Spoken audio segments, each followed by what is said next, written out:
Have faith. Let it begin.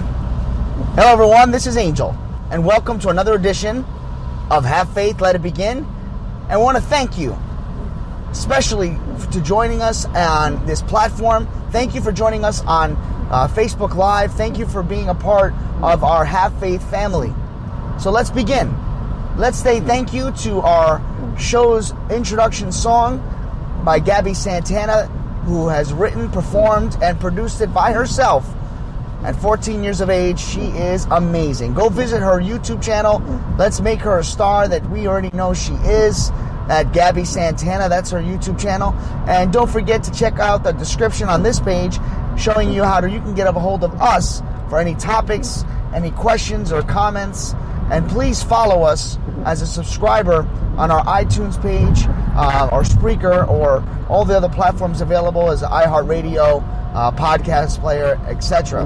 And that's our show and how we're going to just continue to build an audience and get us and our message across each and every day. Ladies and gentlemen, I came across the topic in my mind and I've been wanting to do it, and so I'm just going to dive right into it. You already saw the title, so you know what it's about. Relationships. Man, has the relationship, we'll call it the industry, or most people would call it the playing field, or wow, that is crazy. I think as you get older, it just gets harder. I think as you get older, you just can't figure out really where to start. You don't want to start over. You don't want to have to take the time to figure out if there's going to be any red flags that pop up later. You kind of just want to have an interview. You want to have a resume. Here's the resume. Here's what it is. Okay, good. Check, check, check. Oh, red flag. You got to go. Relationships. Wow. Well, I think a lot of us can agree that most of us have at some point, have had bad relationships. This is going to be a two-part series. I want to start off with just the relationships, and then we'll lead on to bad relationships. Relationships are a great thing. It's a great thing to be a part of a relationship. It's a great thing to be a part of something that is inspiring, shocking, joyful, powerful, loving. And at times, relationships can be struggles, deception, betrayal, secretive, lack of communication, heartbreaking. So, how do we touch base on relationship? I believe, and again, I am not perfect because God knows I've gone through some major heartache, some major heartbreak, some betrayal, some disappointments, but I've always bounced back because, as we talk about on this show, you learn from your mistakes. I think when you look for a relationship, and again, this is my opinion, I still feel that the three most important things are what I've always heard in my 30 years of when I was searching, and that is trust, honesty, and love. I've added a fourth. I call them the 4 commandments of love. I think it's trust, honesty, love, and communication. When you're looking for someone to be a part of your life, you kind of gravitate to that person. Sometimes you're thrown into it. Sometimes it's a blind date. Sometimes you go to see somebody that you think you like, only to find out that it's somebody else in that room that you actually have an attraction to.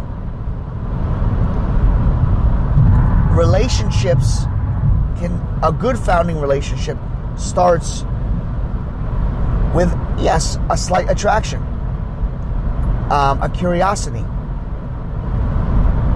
an ability to want to spend time with someone. In the beginning, it's always perfect. It always is cute. It's always something different. You know, the butterflies turn and you go on that first date, you don't know what to wear. I've heard stories of guys who have thrown up before they went on a date or had stomach aches.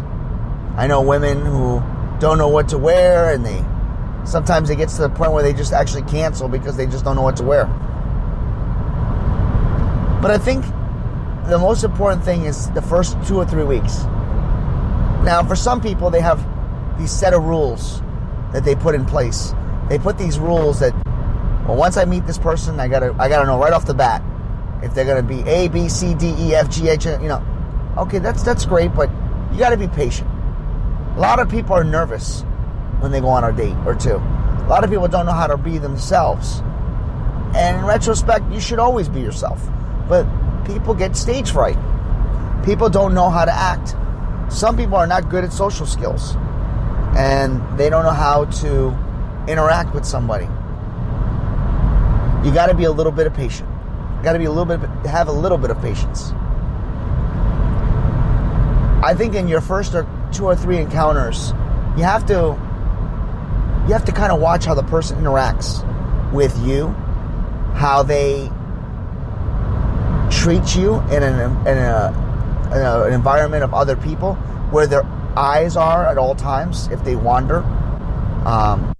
You have to see how they interact with waiters or waitresses or servers or, you know, customer service representatives, depending on who you speak with. You got to know if they're attached to their phone.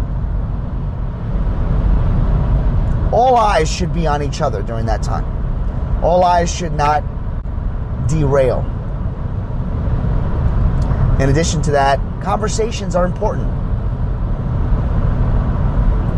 Now, when you meet somebody and you like them, you know, there may be times where you find things that you don't have too many things in common.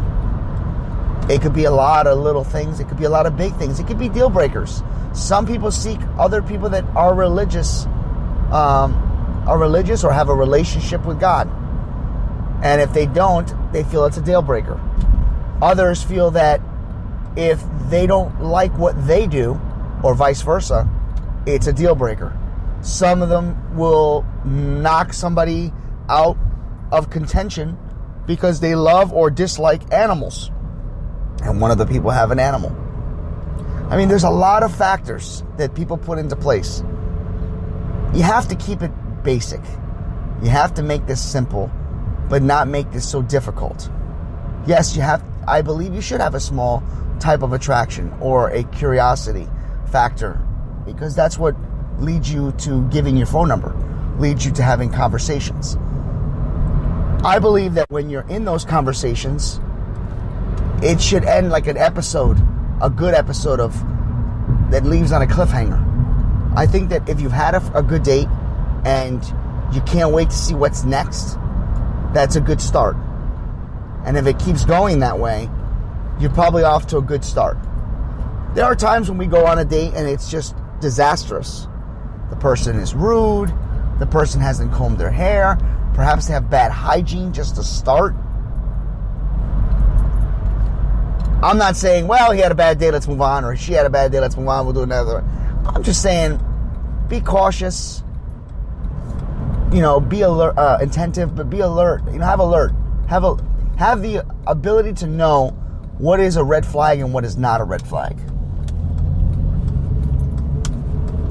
Some people think that being late is a sign of disrespect. Again, some people are so nervous that they're rushing to get ready and they make mistakes. Cut some people some slack. After a couple dates, people think that, you know, if they don't respond back to a text message or return my call, it's a form of disrespect, and they cut them short real quick. Again, cut them a little slack. Bring in the reins a little bit. It's not all that difficult. Don't make it harder than it already is. Some people will get involved in a relationship goes on for about a month or two, and they immediately want them to meet their parents. And you're like, whoa, I've only been together for 2 months and I'm not going to meet your parents already. Listen, they may be a very close-knit family. He may like you to the point where, or she may like you to the point where he or she feels they want their approval. I mean, yes, it's a little bit forward at times, but it's also a compliment if you think about it. It's not one to get all upset. If it doesn't work out, you're never going to see them anyway. So give the benefit of the doubt. I'm very old school tradition. I believe that if a man takes a woman out, he should pay. Now, don't get me wrong. There are a lot of women out there that believe that, listen, I am more than able to pay. I don't want to be paid for. I could do it myself. Well, that's fine. Listen, again, this is the day and age that we live in. Work that out in conversation if it comes up. I believe if a person says, hey, I'd like to take you out to dinner, that's him saying or she saying, hey, I'm going to pay. Again, you can't also make assumptions. I remember going out one time and I met a female and I took her out on a date, and I asked her if she felt comfortable with me paying for dinner or if she was willing to pay Dutch. She took that as a sign of weakness and never called me back. When in reality, I was just trying not to offend her because in previous conversations, she had mentioned how she didn't like being paid for everything. So I listened to those conversations and applied them, and in reality, it backfired. So practice what you preach. It's important to remember all the things that you do in a relationship. And that's just a start.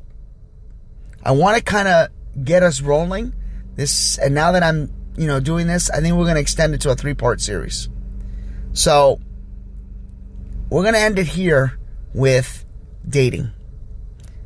I want you to think about that if you're in the process right now of dating. And we'll pick this up again on Friday as we continue on with looking for the right person. Relationships Part 2. I hope you have a good Thursday. And I hope that this leaves you on a cliffhanger, as most first dates should. Have faith. Let it begin.